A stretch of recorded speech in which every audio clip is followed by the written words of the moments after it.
para que outros possam viver.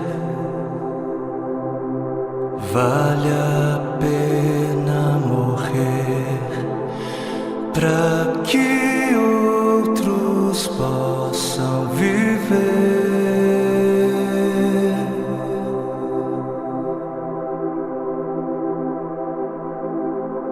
Para que outros possam sorrir. Vale a pena chorar para que outros possam viver.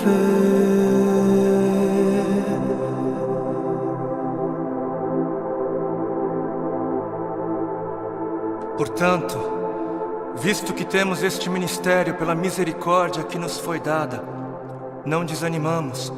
Antes, renunciamos aos procedimentos secretos e vergonhosos, não usamos de engano, nem adulteramos a palavra de Deus. Ao contrário, mediante a clara exposição da verdade, recomendamo-nos à consciência de todos diante de Deus. Pois não pregamos a nós mesmos, mas a Jesus Cristo, o Senhor, e a nós como escravos de vocês por causa de Jesus. De todos os lados somos pressionados, mas não desanimamos. Ficamos perplexos, mas não desesperados. Somos perseguidos, mas não abandonados. Abatidos, mas não destruídos. Trazemos sempre em nosso corpo o morrer de Jesus, para que a vida de Jesus também seja revelada em nós. Pois nós que estamos vivos, somos sempre entregues à morte por amor a Jesus, para que a sua vida também se manifeste em nosso corpo, de modo que em nós atua a morte, mas em vocês a vida. Por isso não desanimamos, embora exteriormente estejamos a desgastar-nos, interiormente estamos sendo renovados dia após dia, pois os nossos sofrimentos leves e momentâneos estão produzindo para nós uma glória eterna que pesa mais do que todos eles. Assim, fixamos os olhos não naquilo que se vê, mas no que não se vê, pois o que se vê é transitório, é passageiro, mas o que não se vê é eterno. Para que outros possam viver, vale a pena morrer. E nas palavras de 2 Coríntios capítulo 4 que nós acabamos de ler, para que outros possam viver, não apenas vale a pena morrer, como deve-se morrer. Deve-se. Para que outros possam viver, deve-se. É necessário morrer. É necessário morrer para que haja vida. Trazendo sempre em nosso corpo o morrer de Jesus, para que a vida de Jesus também seja revelada em nosso corpo. Pois nós que estamos vivos, somos sempre entregues à morte por amor a Jesus, para que a sua vida também se manifeste em nós, de modo que em nós atua a morte, para que em vocês, para que em outros atue a vida. Assim como a semente que não morre não germina, assim como a semente que não morre é incapaz de gerar frutos, aquele que não morre é incapaz de gerar vida, é incapaz. Não fosse o sangue do Cordeiro, não fosse o sangue de todos os mártires que vieram antes de nós, não fossem aqueles que vivem como se não pertencessem a este mundo, não seríamos conhecedores das boas novas da vida, não seríamos. Mas se as coisas são assim, se isso é verdade, se isso reflete a realidade, se o Senhor teve toda a intenção de dizer exatamente o que Ele disse, por que é então que não morremos? Por que é então que o mundo está cansado de ver uma igreja que deveria carregar a mensagem da morte, mas não carrega? Não carrega. E não carrega porque ela mesma recusa-se a morrer. Se a ordem é essa, por que é então que não vemos mais vidas sendo geradas, nações sendo alcançadas em meio à voluntária entrega da vida por parte daqueles que se dizem cristãos? Por quê? Por quê? Porque existe algo de muito errado em nosso meio. Existe algo de muito errado em meio àquilo que chamamos de Evangelho do Reino de Deus. Evangelho do Reino de Deus. Não o Evangelho do Reino dos homens para os homens. Não o Evangelho do Reino desta terra para esta terra. Não o Evangelho do seu reino para você mesmo, para o seu próprio benefício. Mas o Evangelho do Reino de Deus para o benefício de Deus. E existe algo de muito errado porque estamos confundindo o Evangelho do Reino de Deus, que é para Deus, com outros evangelhos. E o povo, por falta de líderes que preguem o que o povo precisa ouvir e não o que o povo quer ouvir, o povo está adorando outros bezerros de ouro. E o grande bezerro de ouro dos nossos dias é a bênção. O grande bezerro de ouro dos nossos dias é a vitória, é a conquista, é o bezerro da prosperidade, é a saúde, é o meu bem-estar, é o meu conforto, é a minha necessidade, é o meu reino, é a minha vida. 7 passos para alcançar a bênção aqui, 40 dias de jejum da vitória ali, 12 maneiras para ser próspero um pouco mais adiante, e 318 formas para você fazer com que Deus faça aquilo que você quer que Ele faça. Não importa se Ele queira fazer ou não, porque afinal o modelo de Jesus, não seja feita a minha vontade, mas a sua, serve para Jesus, serve para o Filho de Deus, não serve para mim, não serve para a igreja. Quantos já foram a alguma campanha que dizia campanha do negue-se a si mesmo, campanha dos 3 passos para morrer, ou a campanha das 7 maneiras de amar ao seu próximo como a si mesmo, campanha de 40 dias de jejum para que eu possa carregar a minha cruz? Não? Nunca foi, por que não? Ora, porque não é isso que é importante. Não é isso. Porque o importante é eu ter o carro do ano. Porque o importante é eu ser abençoado. O importante é eu mostrar o quão abençoado sou. Preciso mostrar, eu preciso mostrar. Porque afinal de contas, se ando de carro importado, é porque Deus me deu, né? Deus me deu. Porque é muito óbvio que Deus está muito mais preocupado com o meu ego. Eu sou tão espiritual e abençoado que é muito óbvio para mim, e é muito óbvio só para mim, que Deus está mais preocupado em colocar dinheiro nas minhas mãos para que eu possa comprar coisas caras e tolas, do que está preocupado em colocar recursos sob os meus cuidados para que eu possa de alguma maneira aliviar a dor dos aflitos. Porque Deus é tão bom para mim, Deus é tão sábio, Ele é tão misericordioso, que Ele prefere que eu compre para mim o meu 100º par de sapatos. Ele prefere, Ele prefere que eu faça isso mais do que prefere que eu compre algumas marmitas para dar de comer às crianças de rua. Porque o importante é eu encher o meu celeiro até onde der. O importante é o meu reino, é a minha justiça. Eu trabalhei, eu suei. Não foi Deus quem me deu, não foi Deus quem me abençoou, não foi eu quem ganhei. É justo, eu trabalhei, é meu.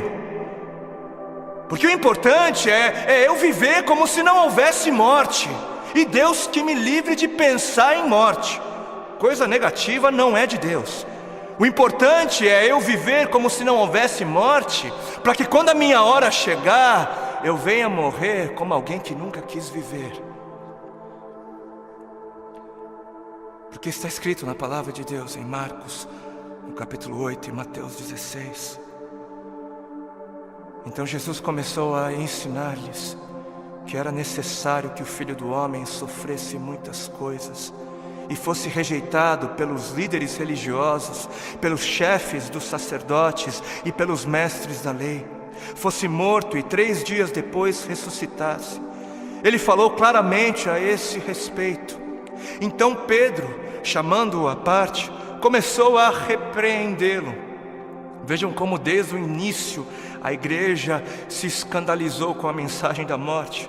Jesus, porém, voltou-se, olhou para os seus discípulos e repreendeu Pedro, dizendo: arreda, Satanás, você não pensa nas coisas de Deus, mas nas coisas dos homens. Você não está de olho no reino de Deus, mas está de olho no reino dos homens. Então ele chamou a multidão e os discípulos e disse: se alguém quer vir após mim, negue-se a si mesmo, tome a sua cruz e siga-me. Se quiser, se alguém quiser.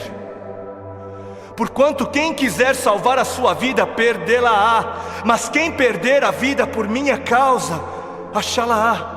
Pois o que aproveitará o homem se ganhar o mundo inteiro e perder a sua alma? Ou o que dará o homem em troca da sua alma? Porque o Filho do Homem, o Filho de Deus, há de vir na glória de seu Pai. Ele há de voltar com os seus anjos, e então retribuirá a cada um conforme as suas obras.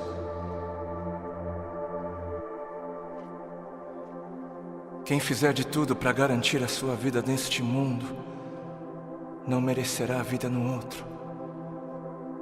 E quem fizer de tudo para garantir a sua vida no outro mundo, perderá a sua vida neste. Perderá o controle da sua vida neste mundo. Quem viver de olho nos tesouros deste mundo, receberá somente aquilo que este mundo é capaz de dar. Mas quem viver com os olhos fixos no tesouro eterno, este haverá de receber aquilo que a eternidade tem para dar. Entendam algo. Sabem por que existem religiosos fanáticos que se matam, que se suicidam, que dão as suas vidas para serem destruídas? Sabem por quê? Porque eles estão pensando na eternidade, eles estão de olho na eternidade. E sabe por que você se recusa a negar-se a si mesmo e entregar o controle da sua vida a Deus? Porque você está pensando demais nesta vida. E mais, sabem por que é que estes fanáticos acabam dando as suas vidas? Porque eles passaram a vida toda, a vida inteira, ouvindo de seus mestres que morrer é algo valioso. Eles passaram a vida toda ouvindo de seus mestres que morrer é algo bom, é algo nobre, é algo honroso, que morrer gera vida. Gera vida. Mas e a igreja? Mas onde está a igreja? Onde está a voz profética? Onde estão os que pregam a verdade? Onde estão os que pregam morram? Onde estão os mestres de Deus a gritarem morram? Morram, para viver morram, por amor a Cristo morram, por amar a Deus acima de tudo morram. Onde estão? Por que os missionários moravianos se vendiam como escravos para poderem pregar aos escravos? Porque alguém lhes ensinou que esta vida não vale a pena ser vivida se não for vivida para Deus. Alguém lhes havia ensinado que para que outros pudessem viver, valia a pena morrer. Enquanto muitos parecem estar fascinados demais com mestres que pregam apenas vida nesta vida, mestres que distorcem o significado de vida em abundância. Apesar disso, existem alguns remanescentes, existem ainda alguns que se recusam a se prostrar diante dos bezerros de ouro, existem ainda alguns que se permitem ser afligidos por amor a Cristo. Alguns que entenderam a voz do Espírito de Cristo, do Cristo que deu o exemplo a ser seguido, não apenas em vida, mas na morte de cruz, e são capazes de dizer: já não sou eu quem vivo, mas Cristo vive em mim. Cristo vive em mim. Amados, a vida é para os que creem. E os que creem não têm medo da morte, não devem ter medo da morte. Quem tem medo da morte não crê. E quem não crer, não viverá. E eis que a morte é o maior medidor da fé. Os que morrem são os que creem. E termino com um texto bíblico que está em 2 Timóteo, capítulo 4, nos versículos 2 ao 4. Diz assim: pregue a palavra, pregue a palavra, esteja preparado a tempo e fora de tempo, repreenda, corrija, exorte com toda a paciência e doutrina. Por quê? Porque chegará o tempo em que não suportarão a sã doutrina, chegará o tempo em que não suportarão os caminhos de Deus, os pensamentos de Deus. Ao contrário, sentindo coceira nos ouvidos, juntarão mestres para si mesmos, segundo as suas próprias cobiças. E estes se recusarão a dar ouvidos à verdade, se recusarão, voltando-se para as fábulas, preferindo acreditar nos mentirosos finais felizes. Que este não seja você, para a glória de Cristo Jesus. Amém.